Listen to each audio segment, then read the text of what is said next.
চুনারুঘাটে মানবাধিকার কর্মীর কন্যাকে ধর্ষণ করার অভিযোগ পাওয়া গেছে। এই ঘটনায় ঢাকা থেকে 2 লম্পটকে গ্রেফতার করেছে র্যাব। পরে তাদেরকে চুনারুঘাট থানায় সোপর্দ করা হয়।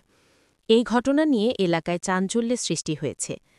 জানা যায়, গত 11 সেপ্টেম্বর রানীকোট গ্রামের মানবাধিকার ও সংবাদ কর্মী পারুল আক্তারের 17 বছরের কন্যাকে ধর্ষণ করা হয়। এই ঘটনায় তার কন্যা অসুস্থ হলে চুনারুঘাট থানায় নিয়ে তথ্য দেওয়ার পর হবিগঞ্জ সদর হাসপাতালে ভর্তি করা হয়। এদিকে পারুল আক্তার থানায় একটি ধর্ষণ মামলা করেন। কললিস্ট ও তথ্য প্রযুক্তির মাধ্যমে র্যাব জানতে পারে তারা ঢাকার চকবাজার এলাকায় আত্মগোপন রয়েছে। গত সোমবার র্যাব 2 লম্পটকে আটক করে।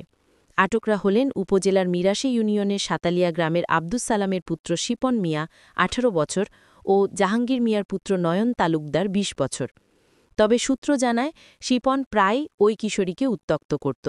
এতে সে সাড়া না দিলে তাকে জোরপূর্বক ধর্ষণ করা হয়। ওসি তদন্ত জানিয়েছেন, আসামিরা পুলিশ হেফাজতে আছে। আজ বুধবার তাদেরকে আদালতে প্রেরণ করা হবে। নিত্য নতুন খবর ও বিনোদন পেতে আমাদের সঙ্গে থাকুন।